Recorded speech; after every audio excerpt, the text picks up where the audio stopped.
Hi, my name is Hunter Newman, and today I'm going to be talking about why it is important to invest money into a collegiate esports scene.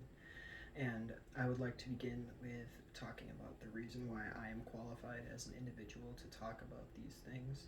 I personally have been the treasurer for Butler Esports, and so I have handled the financials and I know about what we do with the investments. And I was the first person to be elected into an officer position on campus that was not an original member of the club when it was founded 3 years ago.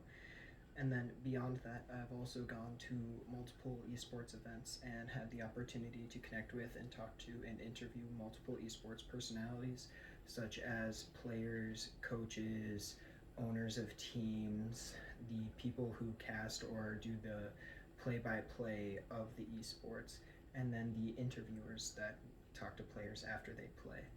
And so I have had a lot of experience within the area already. There are four main reasons why you should donate into esports and invest in esports. There are several financial benefits for your college, and then it can attract new students to your school. It gives your students an ability to alternatively express their competitive side and themselves that is not through traditional sports. And then it is a largely growing industry, and this means that it gives your students more options for employment afterwards. The first financial benefits reasoning is because schools can receive a lot of donations in order to help produce esports. As I said, I've worked with financials at Butler, and I know that we have received many donations in order to fund our new esports facility that will be going under the parking garage. This facility was actually paid for entirely by donors, which means that it is not coming out of any other fund that Butler has. It is specifically for that. It got them all of that money on its own. And then beyond that, within the facility, you would be able to sell things like food, merchandise, and time on the computers if that is the way that your school decided to go. So you can also use the facility to create revenue within the school. Beyond that is the attraction of new members to your school. I personally, and so have the other officers, handled students who have messaged us on Discord, which is a very common social media interface excuse me, for people who are very into video games, and is a very good way to connect with that specific type of person. And we have facilitated tours, and we have had new members attend practices before they have commit to Butler University in order to try and help them to commit here. And we have had everybody that we have given an in-person tour actually commit to Butler and join the esports program. And then there's a famous quote that is from an article by Inside Higher Ed, which is a company that produces many articles about the goings-ons within the college world for teachers and administration primarily.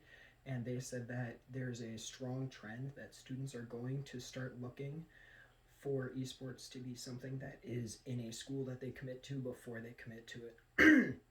Now, the third reason why you should support esports within your school is that it gives your students alternative expression to show their competitive side and to be an individual. And it is very important. Not everyone is able to participate in traditional sports. Some kids don't have that same kind of coordination throughout their entire body. Some kids are just naturally short, and so they feel that they can't compete, which can be true. And then some people just don't gain muscle as easily, and it leads to them not being able to compete the same way through traditional sports. But with esports, it is primarily about your brain and your hands, and almost anyone can learn to compete in it. There's a famous esports player, TSM Wardell, and he was a male exotic dancer into a professional gymnast. And after he hurt his knee, he actually became a professional esports player, and he is one of the best players at a game called Valorant in the world at the current moment. The last reason that you should donate into esports and invest in it is because it is a quickly growing community, and it could help to give your students jobs after they leave college. There's a company, Riot Games, and they have a collegiate esports scene designed to help kids who are playing League of Legends to try and become professionals. And there's actually a player in their professional league, JJ, who is signed out of college to play professionally. It was the first time that had happened. Riot Games and ESPN actually both produced multiple articles out of it. Beyond that, Forbes wrote an article that showed that esports was a $700 million industry in 2017 and has only been trending upwards since. Throughout all of these reasons, I have shown you that it only makes sense to invest money into esports. It is the one industry that has had continuous growth, especially as far as competitive sports go. Throughout the last 5 years, it has surpassed the Super Bowl for congruent viewers, and it has slowly been catching up to almost every other traditional sport through money generated by it.